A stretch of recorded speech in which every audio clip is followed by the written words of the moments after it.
தந்தை மைந்தன் தூயாவின் திருப்பேரிலே ஆமேன். ஜெபம் செய்வோம். எங்கள் அன்பின் பரலோக தகப்பனே, இந்த மகிழ்ச்சியான காலை நேரத்திலே உம்மை நோக்கி நாங்கள் பார்க்கிறோம், உமக்கு நன்றி செலுத்துகிறோம்.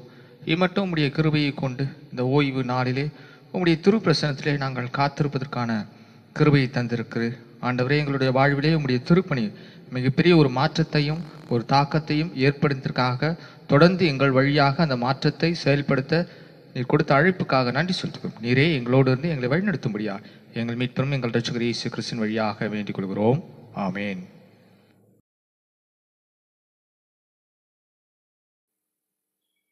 இன்றைய நாளுக்கான திருமறை பகுதி யோவான் எழுதின நற்செய்தி நூல் 21ஆம் அதிகாரம் 15 முதல் 19 வரை. யோவான் எழுதின நற்செய்தி நூல் 15ஆம்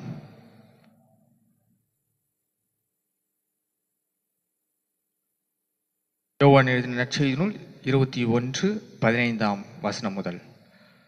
அவர்கள் உணவருந்திய பின் இயேசு சீமோன் பேதுருவிடம், யோவானின் மகனாகிய சீமோனே, நீ இவர்களை விட மிகுதியாக என் மீது அன்பு செலுத்துகிறாயா என்று கேட்டார்.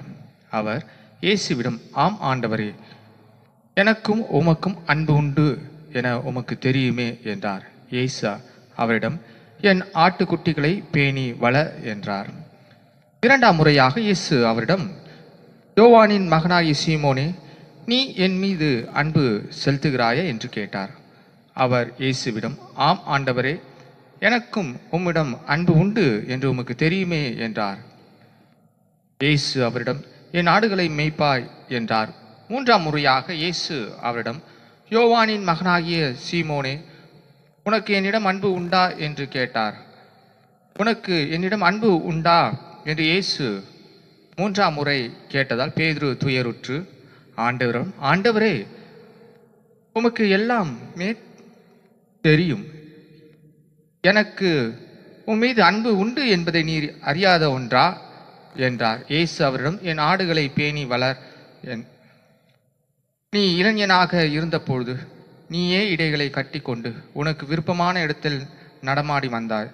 உனக்கு முதிர் வயது ஆகும்பொழுது நீ கைகளை விரித்து கொடுப்பாய். வேறு ஒருவன் உன்னை கட்டி உன் விருப்பமில்லாத இடத்திற்கு கூட்டி செல்வார் என உறுதியாக உனக்கு சொல்கிறேன் என்றார்.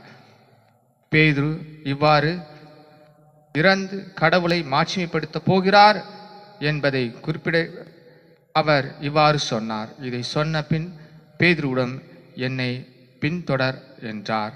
வாசிக்கப்பட வேண்டிய நற்செய்தி பகுதி வாசாயிற்று. கிறிஸ்துவுக்கே மாட்சி உரித்தாக. ஆமேன்.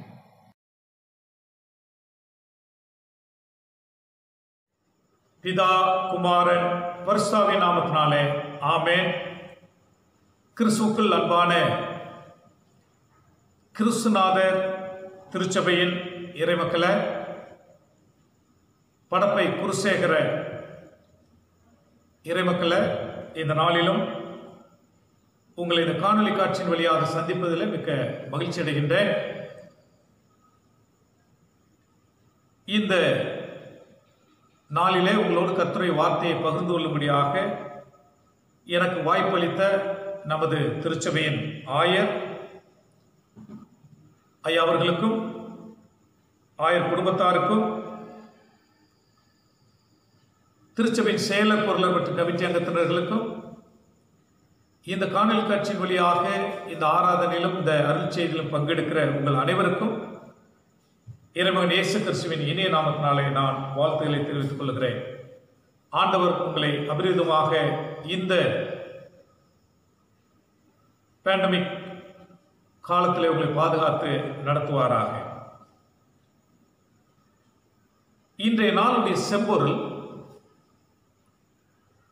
ஆர்டைன் மினிஸ்ட்ரி, ஆயர் பணி, அருட்பணி, மேய்ப்பர் பணி, போதக பணி என்ற தலைப்பில் நம்மை சிந்திக்க அழைத்திருக்கிறார்கள். Ordain ministry transform to transform என்று இங்கு தலைப்பு கொடுக்கப்பட்டிருக்கு. அதாவது ஆயர் பணி மாற்றமடைந்தோர் மாற்றத்தை ஏற்படுத்துவது என்ற நிலையில இங்கு சொல்லப்பட்டிருக்கிறது. அதாவது மாற்றத்தை ஏற்படுத்துவர் என்று சொல்லுகின்ற பொழுது, ரட்சிக்கப்பட்ட பிள்ளைகள் பிறரை ரட்சிப்புக்குள்ளே கொண்டு வருவது, விடுதலை பெற்ற மக்கள் பிறரை விடுதலைக்குள்ளாக கொண்டு வருவது, மீட்படைந்தோர் பிறருக்கு மீட்பை அளிப்பது, இது ஆயர் பணியின் அடித்தளம் என்பதை நீங்கள் நானும் மறுப்பதற்கில்லை. நம்ம கொடுக்கப்பட்டிருக்கிற திருமறையின் அடிப்படையில் எசேக்கியேல் 33ஆம் அதிகாரம், 1 தீமோத்தேயு அதிகாரம், யோவான் 21ஆம் அதிகாரம், இந்த அதிகாரங்களில் எல்லாம் நமக்கு இந்த பணியின் மகத்துவத்தை குறித்து ரொம்ப அழகாக சொல்லப்பட்டிருக்கிறது. இதை நான் ஒரு அறிமுகமாக ஒரு சில முன்னுரைகளை நான் சொல்லிவிட்டு பிற்பாடு இந்த இறைச்செய்திக்குள்ளே நான் கடந்து போக அழைக்கப்படுகின்றேன். திருச்சபையை ஆண்டவர் இவ்விதமாக 4 ஸ்தானங்களிலே திருச்சபையை கட்டி எழுப்பியிருக்கின்றார். 4 ஆபீசஸ் ஆஃப் த சர்ச் என்று ஆங்கிலத்தில் சொல்லுவார்கள். 4 ஸ்தானங்கள். எபேசியர் 4ஆம் அதிகாரம் 11 to 13 முடிய இந்த கர்த்தருடைய வார்த்தையில இது பதிவு செய்யப்பட்டிருக்கு. அதாவது திருச்சபை அப்போஸ்தலர், தீர்க்கதரிசிகள் என்பவர்களுடைய அவர்களுக்கு வெளிப்பட்ட சத்தியத்தின் அடிப்படையில் திருச்சபை கட்டப்பட்டிருக்கிறது. அது அஸ்திவாரம் என்று சொல்லப்பட்டிருக்கிறது. பிற்பாடு 2 பணிகளை அங்கு ரொம்ப தெளிவாக சொல்லப்பட்டிருக்கிறது. சுவிசேஷ பணி, மேய்ப்பர் போதகர் பணி என்று சொல்லப்பட்டிருக்கிறது. இந்த அப்போஸ்தலர், தீர்க்கதரிசிகள் தங்களுடைய ஊழியத்தை முடித்துவிட்டு அவர்கள் கடந்து போய்விட்டார்கள். திருமறை நமக்கு கொடுத்து விட்டார்கள். தீர்க்கதரிசிகள் கொடுத்ததுதான் பழைய ஏற்பாடு, 12 அப்போஸ்தலர்கள் கொடுத்ததுதான் புதிய ஏற்பாடு. இதன் அடிப்படையில் சபை கட்டப்பட்டிருக்கிறது. இயேசு கிறிஸ்து அதுக்கு மூளைக்கல்லாக இருக்கிறார். பிற்பாடு இருக்கிற 2 ஊழியங்கள் சொல்லப்பட்டிருக்கிறது. சுவிசேஷ ஊழியம், நற்செய்தி ஊழியம், மேய்ப்பர் போதகர் ஊழியம். உலகத்துக்குள்ளே இந்த நற்செய்தியை எடுத்து கொண்டு போகின்ற ஊழியம் நற்செய்தி ஊழியம்.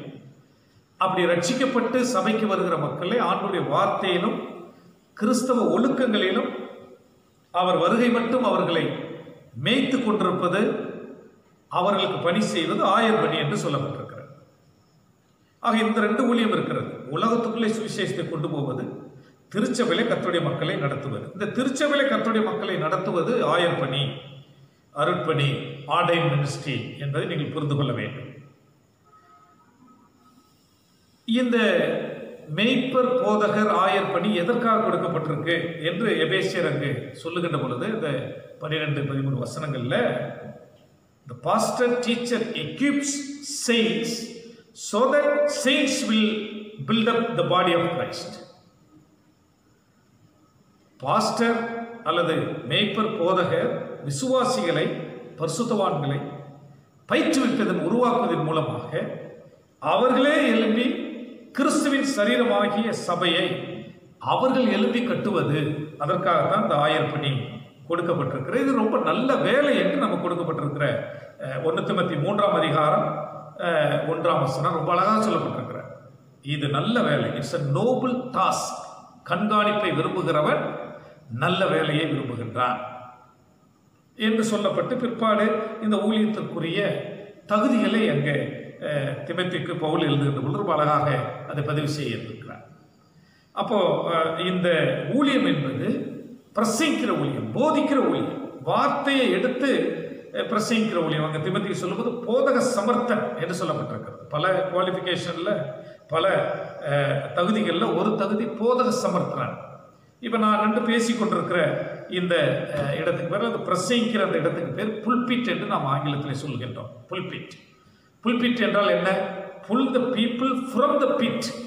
பாவ சேற்றிலும் உளையான சேற்றிலும் கிடக்கிற குற்றம் குறைவுகள் இருக்கிற மக்களை பரிசுத்தத்துக்கு நேராக அந்த சேற்றிலிருந்து தூக்கி எடுப்பது, கை கொடுத்து தூக்குவது தான் இந்த புல்பிட், போதக பணி என்று அந்த வார்த்தையினுடைய அர்த்தம் என்பதை நான் புரிந்து கொள்ள வேண்டும். லூத்தர் ரொம்ப அழகாக சொல்லுகிறார், யார் ஆயர்கள், யாரெல்லாம் ஆயர்கள், யாரெல்லாம் இந்த ஆசாரிய பணி, ஆயர் பணி செய்கின்றோம், மேய்க்கிற பணி என்று சொன்னால், லூத்தர் சொல்லுகின்ற பொழுது அவர் பேதுரு எழுத நிருபத்தில் பேதுரு பதிவு செய்கிற அந்த காரியத்தை குறிப்பிடுகிறார்.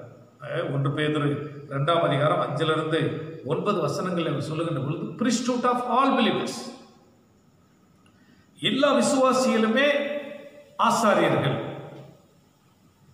இறைவனுக்கு தொண்டு புரியக்கூடியவர்கள், ஒருவரை ஒருவர் கவனிக்கக்கூடியவர்கள், ஒருவருக்கொருவர் காவலாக இருக்கக்கூடியவர்கள். எசேக்கியேல்ல நம்ம வாசிக்கிற 33ஆம் அதிகாரத்தில் காவலாளி, என் சகோதரனுக்கு நான் காவலாளி, ஒருவேளை நான் அது சரியாக அந்த நபருக்கு நான் சொல்லவில்லை என்று சொன்னால் அந்த இரத்த பலியை என்னிடத்தில் கேட்பார் என்று சொல்லப்பட்டிருக்கிறது. துன்மார்க்கன் துன்மார்க்கத்திலே சாவான் என்று சொன்னால் உடைய இரத்த பலியை என்னிடத்தில் கேட்பார். ஆகவே இந்த ஆசாரிய பணி, ஆயர் பணி என்று சொல்லுகின்ற பொழுது எல்லாருமே, இறை மக்கள் அனைவருமே, லூத்தர் ரொம்ப அழகாக அதை வைக்கின்றார். Everyone who has been baptized may claim that she already has been consecrated.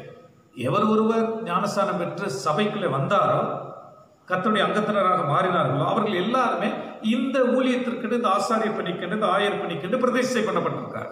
ஆக நாம் எப்பொழுது கிறிஸ்தவர்கள் ஆனமோ அப்பொழுதே இந்த ஊழியத்துக்குள்ளே வந்து விட்டோம். பழைய ஏற்பாட்டில் under the old covenant in Old Testament, the God's people are priesthood. But new covenant, under the new covenant in New Testament, the priesthood of all believers, விசுவாசிகள் அனைவருமே ஆசாரியர். ஆக இந்த சிந்தனை ஓட்டம் நமக்கு தெரிந்திருக்க வேண்டும். ஆயர் பணியை பலப்படுத்துவதற்கு தான் திருச்சபையில் பல பணிகள், அது சண்டே ஸ்கூல் பணிகள் இருந்து வெளியில சுவிசேஷம் கொண்டு போகிற பணி வரைக்கும், சண்டே ஸ்கூல் ஊழியம், women's fellowship, men's fellowship, youth fellowship, evangelism, mission, எல்லாமே இந்த ஆயர் பணியை பலப்படுத்துவது. ஆயர் கீழாகத்தான் இந்த பணிகள் வருகிறது. ஒருவேளை இந்த ஆயர் பணியை குறித்து நான் பேசுகின்றேன், ஒருவேளை சால்ட் நிறுவன ஊழியத்தில் மூலமாக நான் பேசுகின்றேன். இது சால்ட் ஊழியம் எதற்காக இருக்கிறது என்று சொன்னால் சபையை பலப்படுத்துவது, ஆயரை பலப்படுத்துவதற்கு, ஆயரோடு இணைந்து ஊழியம் செய்வதற்கு, இந்த சபை ஊழியத்தை பெருக்குவதற்கு, சபை மக்களை கர்த்தருடைய வார்த்தையில நிலைப்படுத்துவதற்கு. ஆக ஆயரோடு இணைந்து கர்த்தருடைய வார்த்தையில கர்த்தருடைய மக்களை கட்டி எழுப்புவதுதான் சால்ட் ஊழியம் போன்ற ஊழியர்களுடைய நோக்கம் என்பதை புரிந்து, இது எல்லாமே இந்த ஆயர் பணிக்குள்ளாக வருகிறது. சபையில எந்த பொறுப்பில் இருந்தாலும் சரி, செக்ரட்டரியாக இருக்கலாம், ட்ரெஷரராக இருக்கலாம், அல்லது என்ன கமிட்டி அங்கத்தினர்களாக இருக்கலாம், சண்டே ஸ்கூல் சூப்பரிண்டென்டாக இருக்கலாம், சண்டே ஸ்கூல் டீச்சர்ஸாக இருக்கலாம், அல்லது இவாஞ்சலிஸ்டாக இருக்கலாம், மிஷனரியாக இருக்கலாம், அல்லது யூத் ஃபெலோஷிப் லீடராக இருக்கலாம், எந்த ஊழியமாக இருந்தாலும் சரி, இது எல்லாமே ஆயர் பணிக்குள்ளாக வருகிறது என்பதை, ஆயரையும் ஆயர் பணியையும் திருச்சபையும் பலப்படுத்துவதுதான் இந்த ஆர்டைன் மினிஸ்ட்ரி, இந்த அபிஷேக, இந்த அருட்பொழிவின் ஊழியம் என்பதை நீங்கள் நானும் புரிந்து கொள்ள இந்த நாளில் நாம் அழைக்கப்படுகிறோம். ஆக இந்த பின்னணித்தோடு நமக்கு கொடுக்கப்பட்டிருக்கிற திருமுறை பகுதியில் குறிப்பாக பேதுருவை ஊழியத்திற்கு ஆண்டவர் எவ்வாறு இந்த திருச்சபையின் ஆயர் பணிக்கு அழைக்கிறார் என்பதை இதன் வழியாக நாம் புரிந்து கொள்ள அழைக்கப்படுகின்றோம். ஆகவே இந்த தலைப்பை நாம் ஒரு 4 குறிப்புகளாக நாம் சிந்திக்க அழைக்கப்படுகிறோம். சிந்திப்பதற்கு முன்பதாக தலைகளை தாழ்த்தி ஜெபம் செய்வோம். எங்களை அதிகமாக நேசிக்கிற நல்ல ஆண்டவரே, இந்த அருமையான ஓய்வு நாளின் காலை பொழுதுக்காய் நன்றி செலுத்துகிறோம். இந்த நாளிலே உங்களுடைய வார்த்தையை ஆண்டவரை காணொலி காட்சியின் மூலமாக கேட்கிற உங்களுடைய அடியவர்களுக்கு வேண்டிய எல்லா கிருபைகளையும் தாரும். பேசுகின்ற எண்ணெயை நீ மறைத்தருளும். உங்களுடைய வார்த்தையின் வெளிச்சம் அவருடைய இருதயத்தில் விழுகின்ற பொழுது இருதய பிரகாசம் அடையும். நீர் பேசு, நாங்கள் கேட்கிறோம். இயேசுவின் நாமத்தில் ஜெபிக்கிறோம் நல்ல பிதாவே, ஆமென். நற்செய்தி நூல் 15ஆம் வசனம், அதாவது 21ஆம் அதிகாரம் 15ஆம் வசனத்தில் நாம் பார்க்கின்ற பொழுது 19 அல்லது அந்த அதிகாரம் முடிய நாம் பார்க்கின்ற பொழுது 4 குறிப்புகள் இதில் இடம்பெறுகிறது. பேதுருவை ஊழியத்தில் அவர் நிலைப்படுத்துகின்ற பொழுது முதலாவது அவருக்கு இருந்த தடை அகற்றப்படுகிறது. A barrier to be removed. அவருக்கு இருந்த தடை அகற்ற ஆண்டவர் முயற்சிக்கின்றார். இயேசு கிறிஸ்து பேதுருவை திரும்ப தம்முடைய ஊழியத்தில் நிலைப்படுத்த விரும்புகின்றார். எங்கு மறுதலித்தாரோ அந்த நிலையிலிருந்து Jesus is doing reinstate Peter after the disgrace of his denials. மறுதலித்த இடத்திலிருந்து அவரை தூக்கி எடுக்க விரும்புகிறார். இந்த 15ஆம் வசனத்தில் இயேசு கிறிஸ்து பேதுருவை கூப்பிடுகின்றார், அழைக்கின்றார். அப்படி அவர் அழைக்கின்ற பொழுது அவர் சொல்லுகின்ற பொழுது யோனாவின் குமாரனாகிய சீமோனே என்று சொல்லுகின்றார். Jesus does not address him as Peter the rock, அந்த பேதுருவாகிய அந்த பாறை என்று அவரை சொல்லவில்லை. Because Peter had failed to live up that level, அந்த நிலைக்கு அந்த வாழ்க்கையை அவர் வாழவில்லை. ஆகவேதான் அங்கு பழைய நிலையை சுட்டி காட்டுறது. யோனாவின் குமாரனாகிய தான் சீமோனாகத்தான் நீ இருக்கிறாய் என்று சொல்லி. So Jesus is facing Peter with his own limitation. பேதுருக்கு இருக்கக்கூடிய அந்த குறைபாடுகள் வழியாகத்தான் ஆண்டவர் அவர் திரும்ப எழுப்பி அவரை கொண்டு வர முயற்சிக்கின்றார். Because Peter has no capacity to rise beyond that. அதுக்கு மேலே அவரால் வர முடியாம அந்த பழைய வாழ்க்கையில அவர் போய்கொண்டே இருக்கிறார். தான் அவர் கேட்கின்ற கேள்வி, to you love me more then this? இவைகளை காட்டிலும் என்னிடத்தில் அன்பா இருக்கிறாயா? 15ஆம் வசனத்தில் திரும்ப திரும்ப. ஏன்னா மத்தேயு 26:33 the question has been raised according to Matthew 26 verse 33. அவர் என்ன சொன்னார்? even if all fall away on account of you, I never will. எல்லாரும் உம்மை விட்டு மறுதலித்து போனாலும், உம்மை விட்டு தூர போனாலும், நான் உம்மை விட்டு போக மாட்டேன் என்று சொன்னார். ஆகவே அந்த கேள்வியை திரும்ப இயேசு கிறிஸ்து திரும்ப எழுப்புறார். இது பேதுருடைய பெருமையை நம்ம காட்டுகிறது. பேதுரு எப்போ பார்த்தாலும் இப்படிப்பட்ட ஒரு ஆவிக்குரிய பெருமையை வெளிப்படுத்தி கொண்டே இருந்தார். கேட்ட கேள்விக்கு முடியாது. நேசிக்கிறாயா நேசிக்கவில்லையா மழுப்புகின்றார். பல நேரங்கள் நம்ம பிள்ளைங்க தவறு செய்யும் போது நாம கேள்வி கேட்டோம்னு சொன்னா மழுப்புவார்கள். என்னை நேசிக்கிறாயா என்று கேட்கிறார். Each time Jesus commissioned Peter with respect to the ministry in the church. ஒவ்வொரு முறையும் அந்த கேள்வியை எழுப்பி, என் ஆடுகளை மேய்ப்பாயா, என் ஆட்டுக்குட்டிகளை மேய்ப்பாயா, இறைமக்களை மேய்ப்பாயா என்று கேட்கிறார். திருச்சபையில் இன்னைக்கு நம்மை பார்த்து இந்த ஆயர்பணியோடு இணைந்து செயல்படுகின்ற ஆசாரிய ஊழியம் இல்லை, ராஜரீக ஆசாரிய கூட்டம் என்று சொல்லக்கூடிய நம்ம அனைவருமே ஆண்டவர் பார்த்து கேட்கிற கேள்விதான் இதுதான். இந்த உலகத்தை காட்டிலும் மற்றவர்களை காட்டிலும் என்னை நேசிக்கிறீர்களா? அப்படி நேசித்தால் என்னுடைய இறைமக்களை நீங்கள் ஏற்றுக்கொள்வீர்கள், சபையை ஏற்றுக்கொள்வீர்கள். இயேசு கிறிஸ்து என்ன கேட்கவில்லை? Do you love me my ministry? கேட்கல. Do you love my people? இல்லை, கேட்கல. என் ஊழியத்தை நேசிக்கிறாயா, மக்களை நேசிக்கிறாயா, ஆடுகளை நேசிக்கிறாயா என்று கேட்கவில்லை. அது ஒருபோதும் அவர் கேட்கல. அவர் கேட்டது என்ன? Do you love me? என்னிடத்தில் அன்பா இருக்கிறாய். திருமறையில் மல்கியாவின் புஸ்தகத்தில், குறிப்பாக அந்த மல்கியா புஸ்தகம் பழைய ஏற்பாட்டில் கடைசி திருத்தரிசன புஸ்தகம், அதில் ஆண்டவர் அவருடைய கம்ப்ளைண்ட் தான் இஸ்ரவேல் மக்கள் மீது, ஆசாரியர்கள் மீது, ஊழியத்தில் ஈடுபடுகிற கர்த்தருடைய பிள்ளைகள் மீது அவர் வைக்கின்ற கேள்வி கான்ஸ்டன்ட் கம்ப்ளைண்ட். அவர் என்ன கேட்கிறார்? நான் உங்களை நேசிக்கிறேன், நீங்க என்னை பார்த்து என்ன கேட்கிறீர்கள்? எப்போ எங்களை நேசித்தீர் என்று கேட்கிறீர்கள். ஆண்டவர் சொல்றார், நான் உங்களை நேசிக்கிறேன், நான் நேசித்திருக்கிறேன். நீங்கள் எப்போ எங்களை நேசித்தீர்கள்? எப்போ எங்களுக்கு இந்த காரியத்தை 7 முறை இந்த கேள்வி அந்த மல்கியா புஸ்தகத்தில் இடம்பெற்றிருக்கிறது. நற்செய்தி நூல் முடிகின்ற பொழுது யோவான் நற்செய்தியாளர் என்ன குறிப்பிடுகிறார் என்று சொன்னால், அங்கு நீங்கள் பார்க்கின்ற பொழுது அந்த கடைசி அதிகாரம் 21 அதிகாரம் 15ஆம் வசனத்துல இயேசு கிறிஸ்து கேட்கின்றார், Do you love me? என்னை நேசிக்கிறாயா more than this? இவைகளை காட்டிலும். ஆக this is constant complaint of God about his people, his church, his pride. அப்படி திருச்சபை குறித்து எழுப்பப்படுகிற கேள்வி. So God's people, you must remember the first obligation. Our first obligation is to please the Lord. ஆண்டவரை பிரியப்படுத்த, ஆண்டவரை நேசிக்க நாம் பழக வேண்டும். அப்படி நாம் செய்கின்ற பொழுது அவருக்கு ஊழியம் செய்வது, அவருக்கு பணிவிடை செய்வது ரொம்ப எளிதாக மாறும். நம்மை கொண்டு நம் மூலமாக அவர் செய்கிற பணி எளிதாக மாறும். திருச்சபையில் நமக்கு கொடுக்கப்படுகிற சின்ன சின்ன பொறுப்புகள்ல நாம் அவரை நேசிக்கின்ற பொழுது அவருடைய மக்களை நேசிப்போம், அவருடைய ஊழியங்களை நேசிப்போம், இறை மக்களை நேசிப்போம், இதிலே சந்தேகமில்லை. ஆக I minister to God first, always before God. நான் கடவுளுக்கு முதல்ல ஊழியம் செய்கிறேன், கடவுளை நேசிக்கிறேன், பிற்பாடு தான் மற்ற காரியம். So Jesus expects our loyalty and love must be affirmed.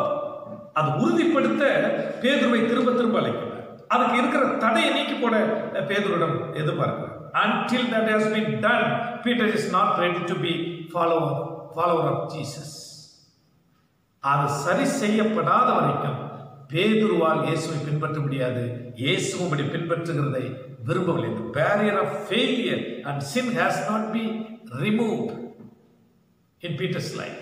பேதுரு வாழ்க்கையில் அது இருந்து கொண்டே இருக்கு. அதை முதலாவது களைய விரும்புகின்றார். ஆக இயேசுவை நாம் பின்பற்றுவது என்பது என்னிடம் முதலாவது அவருடைய அந்த தடைகளை அவர் உடைத்தெறிய விரும்புகிறார். அதை சுட்டிக்காட்ட விரும்புகிறேன். பேதுரு பாதித்தாலும் பரவாயில்லை. 17ஆம் வசனத்தை நீங்கள் கவனித்து பாருங்கள். திரும்ப திரும்ப அதை ஏன் கேட்கிறார் என்று சொன்னால், Jesus is insist on this even to the point of Peter's hurt. அவர் காயப்பட்டாலும் சரி, அதை தப்பா எடுத்துக்கொள்ள மன ரீதியாக பாதிக்கப்பட்டாலும் சரி, அதை திரும்ப திரும்ப அதை சொல்லிக்கொண்டே இருக்கிறார்.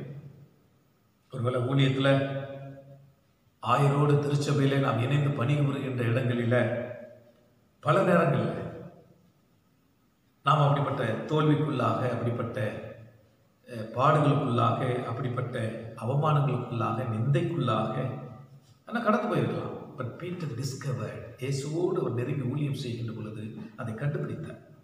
இயேசு கிறிஸ்து என்னை மன்னித்து புதுப்பித்து மாற்றுருவாக்கம் செய்து திரும்பவும் அவர் தம்முடைய ஊழியத்தில் என்னை பயன்படுத்த முடியும் என்பதை பேதுரு அவருக்கு இருந்த அந்த தடை மூலமாக அவர் அதை உடைத்திருந்த ஊழியத்துக்குள்ளே வருகின்றார்.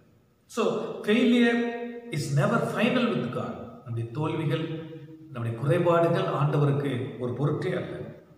ரீட்டா ஸ்னோடவுன் என்று சொல்லக்கூடிய மிஷினரி அம்மா ரொம்ப அழகாக சொல்கிறாங்க. அவங்களுடைய ஊழிய வாழ்க்கையில் அவங்க எழுதுகின்ற பொழுது, என்னையே நீங்கள் மன்னிப்பு என்ன என்று என்னிடத்தில் கேட்டீர்கள் என்று சொன்னால் நான் அழகாக சொல்லுவேன், it is the wonder of being trusted again by God in the place where I disgraced him. திரும்பவும் நான் வாசிக்கின்றேன்.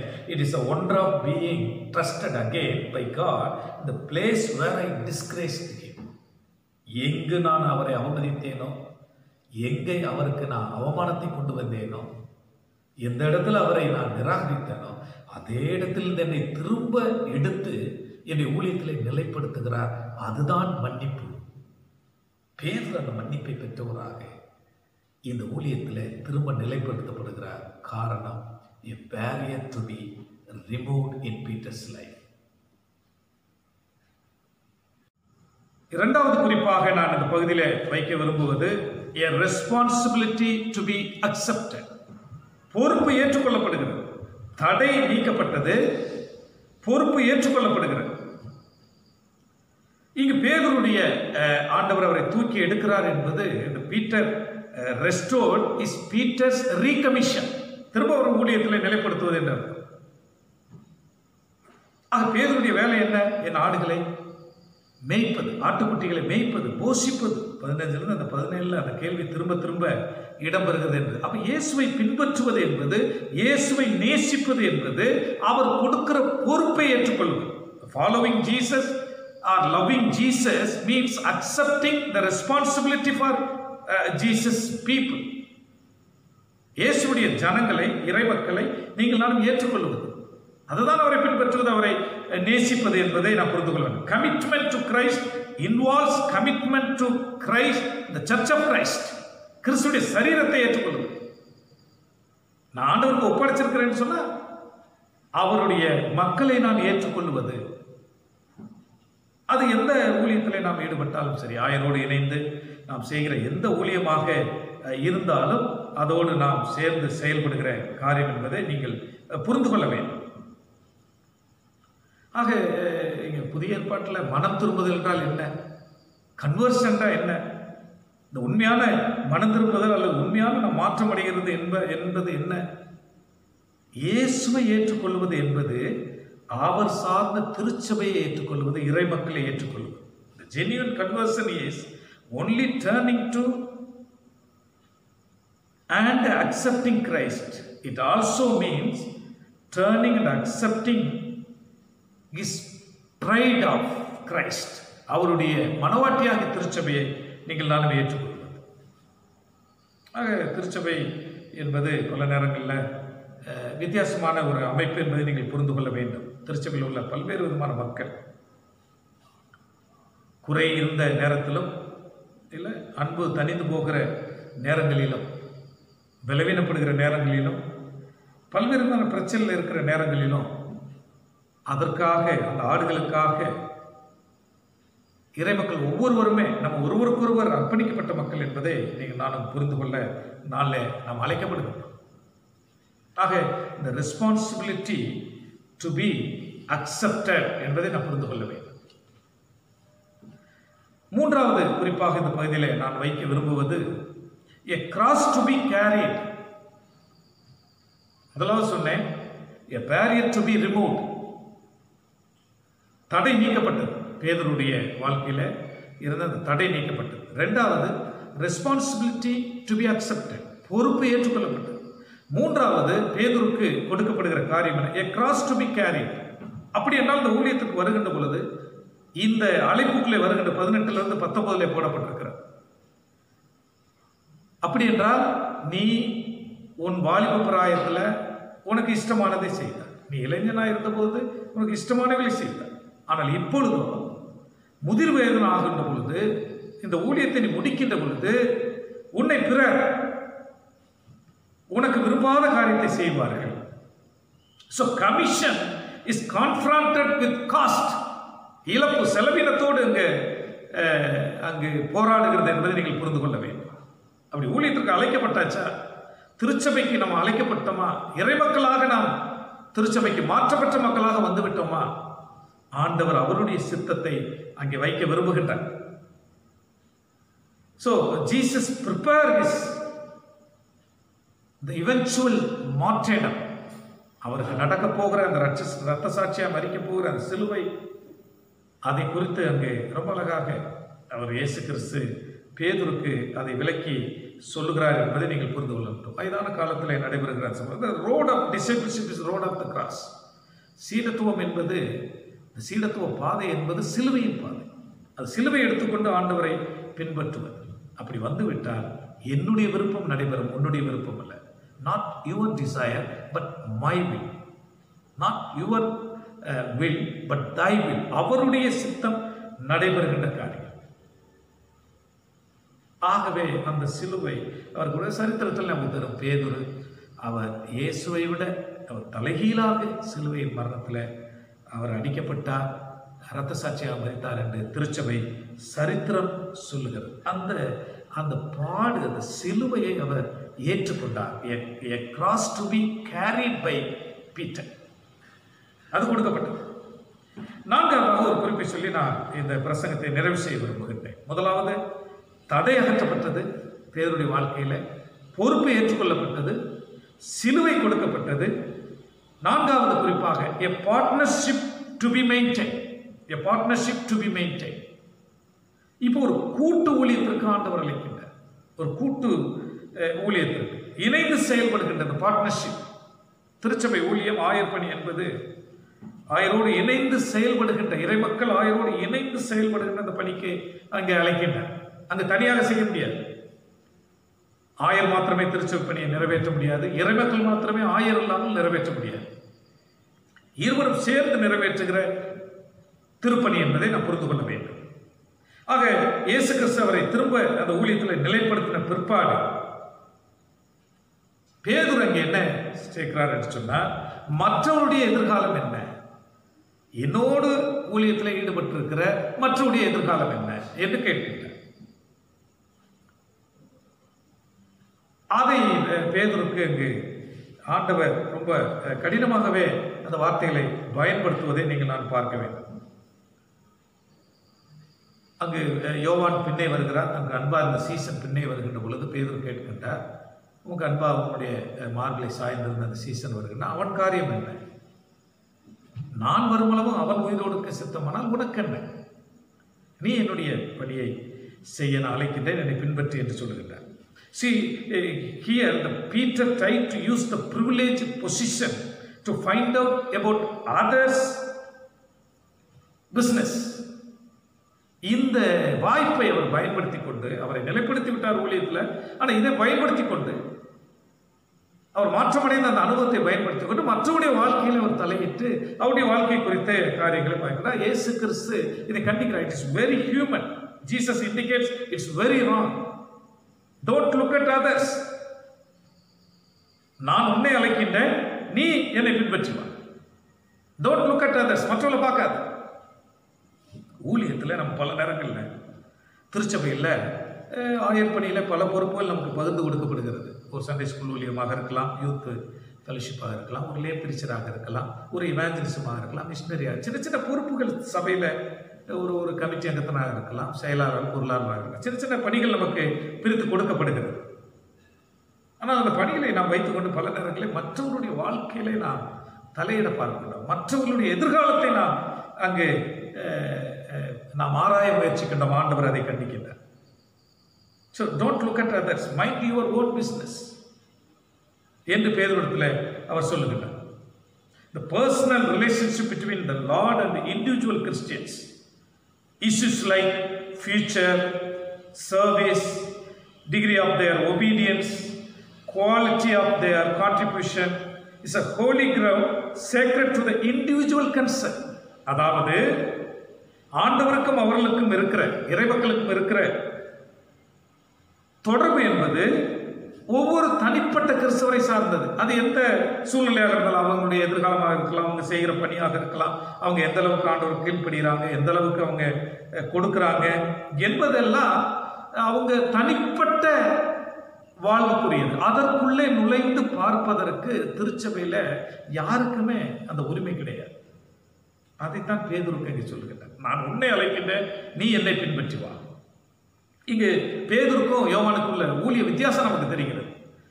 The ministries of Peter and John would be different. பேதுரு மேய்ப்பனாக அழைக்கப்படுகிறார், யோவான் தரிசனம் காணுகிறார். Peter would be shepherd, John the seers. அவர் எதிர்கால ஊழியத்தை நிறைவேற்றுகிற, யோவான் வெளிப்படுத்தின விசேஷம் எழுதி முடிக்கிற ஒரு ஊழியத்தில் இருக்கிறார். கடைசியில் என்ன நடக்க போகுதுன்னு காண்கிற அந்த காட்சியில் இருக்கிறார். Peter the preacher, but John the penman. பேதுரு பிரசங்கியார், ஆனால் யோவான் யாரு? எழுத்தாளர். இந்த புதிய ஏற்பாட்டில் 4-5 புத்தகங்கள் எழுதியிருக்கிறார். அது அவருக்கு கொடுக்கப்பட்ட பணி. பீட்டர் த ஃபவுண்டேஷனல் விட்னஸ். இந்த திருச்சபையினுடைய அஸ்திபாரம், திருச்சபையினுடைய கல், அந்த விசுவாச அஸ்திபாரம், சாட்சி பேதுரு. But John the faithful writer, தனக்கு ஒப்புவிக்கப்பட்டதை உத்தமமாக எழுதி முடிச்சிருக்கிறார். Peter would be in the agony, வேதனையில் சாக போறார். ஆனால் யோவான் அப்படி இல்லை. John would live on great age, நிறைய நாள் வாழ்ந்து மரிக்க போகிறார். ஆக பேதுருக்கு இங்க இருந்த பிரச்சனை என்ன? நான் யாரோட இணைஞ்சு ஊழியம் பண்றது, என்னோட இணைஞ்சு ஊழியம் செய்யறது யாரு என்ற ஒரு தேடல். நம்முடைய ஊழிய பாதையில, திருச்சபை இறைமக்களுடைய விசுவாச பாதையில நிறைய மக்கள் கடந்து வருகிறார்கள். அந்த ஊழிய பாதையில, நம்முடைய விசுவாச வாழ்க்கையில அவர்கள் இயேசுவை உண்மையாக பின்பற்றுகிறார்களா, இயேசுவோடு நெருங்கி இருக்கிறார்களா, இயேசுக்கு ஊழியம் செய்ய விரும்புகிறார்களா, அவர்களுக்கு கொடுக்கப்பட்ட வரங்கள் என்ன, தாளந்துகள் என்ன, கிருபைகள் என்ன, இதெல்லாம் நம்ம யோசிக்கணும். அது நம்மளோடு ஒத்து போகாமல் கூட இருக்கலாம். பல நேரங்களில் நம்மளோடு ஒத்து போகாமல் கூட இருக்கலாம். அவங்களுடைய வரங்களோ, அவங்களுடைய அழைப்புகளோ, அவங்களுடைய தாளந்துகளோ ஒத்து போகாமல் கூட இருக்கலாம். ஆனால் அதை கேள்வி எழுப்புவதற்கு நமக்கு எந்த உரிமையும் இல்லை. We can thank God for them. At times we inspired and challenged by their example. அவங்களுடைய உதாரணங்கள் மூலமாக நாம் கற்றுக்கொள்ளாமே ஒழிய அவர்களை நாம் கேள்வி எழுப்புவது அவ்வளவு நல்லது இல்லை என்பதை இயேசு கிறிஸ்து இங்கே பதிவு செய்கிறார். So our focus must remain on Jesus himself. இயேசுவை மாத்திரமே நோக்கி பார். பேதுரு, என்னை பாரு, என்னை பின்பற்றி வா, மற்றவர்களை பார்க்காதே என்று சொல்லக்கூடிய அங்கே காரியத்தை நான் புரிந்து கொள்ள முடிகிறது. ஒரு சம்பவத்தை நான் சொல்லிக் கொடுக்கிறேன். வரலாற்றில் ஜார்ஜ் ஒயிட்ஃபீல்ட், ஜான் வெஸ்லி என்று 2 பேர் இருந்தார்கள். இந்த ஜார்ஜ் ஒயிட்ஃபீல்ட் என்று சொல்லக்கூடியவர் கால்வினிசம் என்று சொல்லக்கூடிய ஒரு விதமான இறையியல் சிந்தனை பெற்றவர்கள். ஜான் கால்வின் அந்த சிந்தனை. ஜான் வெஸ்லி என்று சொல்லக்கூடிய அர்மீனியன் சிந்தனை உடையவர், அர்மீனியன் என்ற ஒரு சிந்தனை. இது 2 பேருமே சிறந்த ஊழியர்கள். இருவருமே அன்றைக்கு இருந்த ஐரோப்பிய உலகத்தை அல்லது உலகத்தை கலக்கிய கர்த்தருடைய தாசர்கள் என்று சொல்லலாம். George Whitefield and John Wesley. அப்போ ஜார்ஜ் ஒயிட்ஃபீல்டுடைய அடிப்படை சிந்தனை என்று சொன்னால், நீங்க ஒரு தடவை ரட்சிக்கப்பட்டீங்கன்னா ரட்சிப்பை இழக்க முடியாது. ஒன்ஸ் சேவ்ட் ஆல்வேஸ் சேவ்ட், ரட்சிப்பு இழப்பதற்கல்ல. ஆனால் ஜான் வெஸ்லி இந்த அர்மீனியன் திங்கிங் அல்லது இறையியல் சிந்தனை என்னவென்று சொன்னால், you can be last after you save, ரட்சிக்கப்பட்ட பிற்பாடும் ரட்சிப்பை இழப்பதற்கு வாய்ப்பு. நீங்கள் தொடர்ந்து பாவத்தில் நிலைநிற்கின்ற பொழுது விழுவதற்கு வாய்ப்பு இருக்கின்ற சிந்தனை. இப்படி 2 பேரும் கருத்து மோதல்கள், இறையியல் சிந்தனைகளில் வேறுபட்ட நபர்கள். ஆனால் ஒரு முறை ஜார்ஜ் ஒயிட்ஃபீல்ட் இறந்துவிட்டார். மூத்த ஊழியக்காரர், அவர் இறந்துட்டார். அவரை குறித்து கேள்வி எழுப்பப்பட்டது ஜான் வெஸ்லியில். ஏன்னா இருவரும் கொஞ்சம் எதிர்ப்புதிருமாக இறையியல் சிந்தனைகளை விதைத்தவர். அடிப்படையில் அவர்கள் முரண்படவில்லை. சின்ன சின்ன வித்தியாசங்கள் அவர்களிடம் இருந்தது, குறிப்பாக இந்த மாதிரி வித்தியாசங்கள். அப்பொழுது ஜான் வெஸ்லியிடம் இந்த உரையாடலை பேட்டி கண்டார்கள். அப்போ ஜான் வெஸ்லி தான், ஒருவேளை நீங்கள் பரலோகத்துக்கு போனால் நீங்கள் ஜார்ஜ் ஒயிட்ஃபீல்டை மீட் பண்ணுவீங்களா? Will you meet George Whitefield in heaven? இதான் அவர்கிட்ட கேட்கப்பட்ட அந்த பேட்டியாளர் கேட்ட கேள்வி. அவர் ஜான் வெஸ்லி ரொம்ப அழகாக பதில் சொன்னார். சிறிய ஊழியக்காரர், எளிமையான ஊழியக்காரர், அவரை விட கம்பேர் பண்ணுகின்ற பொழுது பிற்பாடு ஒரு ஜான் வெஸ்லி நிறைய ஊழியம் செய்தார். அவர் சொன்னார், ஐ டோன்ட் திங்க் ஸோ, நான் அப்படி நினைக்கல. Because he will be so near the throne, அவர் ரொம்ப பக்கத்தில் இருப்பாரு, சிங்காசனத்துக்கு பக்கத்தில். And I will so far back, நான் ரொம்ப தூரத்தில் இருப்பேன். I may not able to see him, நான் அவரை பார்க்க கூட முடியாது. ஏன்னா அவரை ஆண்டவருடைய சிங்காசனத்துக்கு ரொம்ப அருகில் இருப்பார். அவ்வளவு பெரிய ஊழியக்காரர் என்று சொன்னார். இதுதான் a partnership to be maintained in our ministry. நம்முடைய ஊழியத்தில் அந்த ஒத்துப்போகிற தன்மை, கூட்டு முயற்சியில் செய்கிற ஆயர்பணி, சபை பணிகளை செய்கிற இந்த ஊழியங்கள் மிக மிக திருச்சபையில் அவசியம். இன்றைக்கி என்ன நடந்து கொண்டிருக்கு திருச்சபைகளில் நீங்கள் யோசிச்சு பாருங்கள். எங்கே பார்த்தாலும் ஒரு காரியத்தை செயல்படுத்த விரும்பினால் சபை அதற்கு ஒத்துழைப்பதில்லை, கமிட்டி ஒத்துழைப்பதில்லை, கமிட்டி ஒரு காரியத்தில் எடுப்பதில்லை சொன்னால் சபை மக்கள் ஒத்துழைப்பதில்லை. இப்படி பல நிலைகளில் இன்றைக்கு ஊழியங்கள் சிதறப்பட்டு கொண்டிருக்கிறது. பேதுரும் யோவானும் ரெண்டும் எதிர்ப்புதிருமாக இருந்த இந்த நபர்கள் தான் அங்கே பெந்தைக்கோஸ்தே நாளுக்கு அப்புறம் அங்கே ஜெப வேலையாகிய 9ஆம் மணி வேலையில் இருவரும் அங்கே ஆலயத்திற்கு சென்று அவர்கள் ஜெபித்தார்கள், சுகமாக்கிறார்கள் போடப்பட்டிருக்கிறார். இருவரும் எதிர்ப்புதிரான மக்கள், 2 பேரும் அந்த ஊழியத்தில் இணைந்து அந்த பார்ட்னர்ஷிப்பை அவர்கள் மெயின்டைன் பண்ணினார்கள் என்று திருமறை நமக்கு ரொம்ப அழகாக சொல்கிறது. ஆகவே 4 குறிப்புகளுக்கு மத்தியில் வைத்தேன். ஊழியத்தில் ஆயர் பணி என்று சொல்லுகின்ற பொழுது நாம் அனைவரும் ஆயரோடு இணைந்து செயல்படுகின்ற பணி. இதில் நம்முடைய தடைகள் அகற்றப்பட வேண்டும், பொறுப்புகளை ஏற்றுக்கொள்ள வேண்டும், நமக்கு வருகிற பாடுகளை நாம் அதுக்கு செலவழிக்க நாம் பழக வேண்டும், அதற்கு இலக்க நாம் பழக வேண்டும். ஊழியத்தில் இணைந்து இந்த partnership should be maintained in our ministry. அதை நாம் செயல்படுத்த நாம் அழைக்கப்படுகிறோம். கர்த்தர் தாமே இந்த திருவார்த்தைகளை உங்களுக்கும் எனக்கும் ஆசீர்வாதம் தருவாராக. ஆமென்.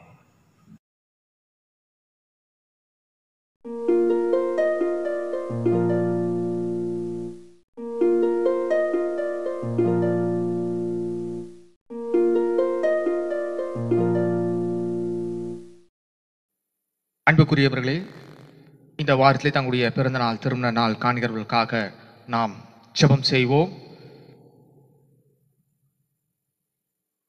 தாம் வாக்களித்தபடியெல்லாம் தம் மக்களாகிய இஸ்ரவேலுக்கு அமைதியை அருள் செய்ய ஆண்டவரை போற்றி போற்றி அவர் தம் ஊழியக்காரர் மோசே மூலம் கொடுத்த நல்வாக்குகள் அனைத்தும் நிறைவேறின, ஒன்றையும் பொய்விக்கவில்லை. நிறைவான வாழ்வையும் நம்பிக்கையும் வருகின்ற எங்கள் அன்பின் நல்ல தகப்பனே, இந்த மகிழ்ச்சியான காலை நேரத்திலே உம்மை போற்றுவதற்கான சூழலை தந்திருக்கிறீர். குறிப்பாக இந்த வாரத்தில் தங்களுடைய பிறந்த நாள், திருநாள் காண்கிற ஒவ்வொரு பிள்ளைகளுக்காக நாங்கள் நன்றியர் இருக்கிறோம். ஆண்டவரே, அவருடைய வாழ்விலே நீ கொடுத்திருக்கின்ற அனைத்து விதமான வாக்கு தத்தத்தின் ஆசீர்வாதங்களுக்காக நன்றி செலுத்துகிறோம். ஆண்டவரே, உம்முடைய வாக்கு ஒன்றும் பொய்விக்கப்படவில்லை என்பதை நாங்கள் தொடர்ந்து எங்களுடைய வாழ்விலே உறுதிப்படுத்த நெற்கிருபை தர முடியாது. நல்ல சுகத்தையும் பலத்தையும் அவருடைய வாழ்விலே தந்து உம்மை போற்றுவதற்கும் உம்மை துதிப்பதற்கும் உம்முடைய வாழ்வை ஆண்டவரே தொடர்ந்து மற்றவர்களுக்கு அறிவிக்க நெற்கிருபை தர முடியாது. எங்கள் மீட்பரும் எங்கள் இரட்சகர் இயேசு கிறிஸ்துவின் வழியாக வேண்டிக் கொள்கிறோம். ஆமேன். நிறைவான ஜெபத்திற்காக நாம் சற்று நேரம் அமைதியாக காத்திருப்போம். எங்கள் அன்பின் பரலோக தகப்பனே, உம்மை நோக்கி நாங்கள் பார்க்க உமக்கு நன்றி செலுத்துகிறோம். ஆண்டவரே, நீர் எங்களுடைய வாழ்விலே மிகப்பெரிய ஒரு மாற்றத்தையும் தாக்கத்தையும் உடைய திருப்பணியின் வழியாக ஏற்படுத்தி கொண்டிருக்க அதுக்காக நன்றி செலுத்துகிறோம். ஆண்டவரே, எங்களுடைய வாழ்வையும் உடைய கரங்களை ஒப்புக் கொடுக்கிறோம். தொடர்ந்து உம்மை போற்றுவதற்கும் துதிப்பதற்கும் நாங்கள் எங்களுடைய வாழ்வை ஆண்டவரே மீண்டும் மறுவர்ப்பணம் செய்ய கிருபை தந்தரும்படியாக வேண்டிக் கொள்கிறோம் சுவாமி. அது மட்டுமல்ல, இந்த சமூகத்திலே ஒரு புதிய மாற்றத்திற்காக, புதிய ஆண்டவரே சமூக வளர்ச்சிக்காக தங்களுடைய வாழ்வையும் திருப்பணியும் அர்ப்பணித்திருக்கின்ற ஒவ்வொரு பிள்ளைகளுக்காக ஜெபிக்கிறோம். எங்களுக்கு முன்பாக ஆண்டவரே இந்த தேசத்திலே அது மட்டுமல்ல எங்கெல்லாம் ஆண்டவரே உம்முடைய மக்களுடைய வாழ்விலே ஒரு மிகப்பெரிய ஒரு மாற்றத்தை ஆண்டவரை கொடுத்திருக்கின்ற திருப்பணியாளருடைய வாழ்வை குடும்பங்களை நாங்கள் நினைவு கூறுகிறோம். எங்கள் வழியாக தொடர்ந்து அவர்களுக்காக மன்றாடும் பொழுது எங்களுடைய வாழ்விலும் மற்றும் அனைவருடைய வாழ்விலே ஒரு மிகப்பெரிய ஒரு மாற்றத்தை தந்தரும்படியாக வேண்டிக் கொள்கிறோம் சுவாமி. ஆண்டவரே, எங்களுடைய திருச்சபை குடும்பங்களுக்காக செபிக்கிறோம். கடந்த நாட்கள் முழுவதும் உடைய பிரசனமும் கிருபையும் பாதுகாப்பும் இதுக்காக நன்றி செலுத்துகிறோம் சுவாமி. தொடர்ந்து உங்களை நோக்கி நாங்கள் ஏறெடுக்கின்ற அனைத்து ஆண்டவரை விண்ணப்பங்களை நீர் கேட்டு பதில் தரும்படியாக வேண்டிக் கொள்கிறோம் சுவாமி. பலவீனமாக இருக்கின்ற ஒவ்வொரு பிள்ளைகளுடைய வாழ்விலே உங்களுடைய பிரசன்னம் பலப்படுத்தும்படியாக வேண்டும். அது மட்டுமல்ல, பணிகளுக்காக ஆண்டவரை புதிய வாழ்வுக்காக காத்திருக்கின்ற ஒவ்வொரு பிள்ளைகளுடைய வாழ்விலே உம்முடைய அதிசயத்தையும் அற்புதத்தையும் தொடர்ந்து அவர்கள் காண நிற்கிருபை தரும்படியாய் எங்கள் மீட்பரும் எங்கள் இரட்சகர் இயேசு கிறிஸ்துவின் வழியாக வேண்டிக் கொள்கிறோம். ஆமேன். நம்முடைய ஆண்டவராக இயேசு கிறிஸ்து கிருபையும் கடவுளுடைய அன்பும் தூயாவின் கூட்டும் அன்பின் குடும்பத்தாரும் வாழ்வோடும் நிறைவாய் இருப்பதாக. ஆமேன். யாவரும் சேர்ந்து சொல்வோம். என் ஆத்துமாவே கர்த்தரை ஸ்தோத்ரி, என் முழு உலகமே உம்முடைய பரிசுத்த நாமத்தை ஸ்தோத்ரி. என் ஆத்துமாவே கர்த்தரை ஸ்தோத்ரி, கர்த்தர் செய்த சகல உபகாரங்களையும் மறவாதே. ஆமேன். கர்த்தர் உங்களோடு இருப்பாராக, அவர் உங்கள் ஆவியோடு இருப்பாராக. சமாதானத்தை போய் வரட்டும். கடவுளுடைய நிறைவான சமாதானம் உங்களோடு இருப்பதாக. ஆமேன்.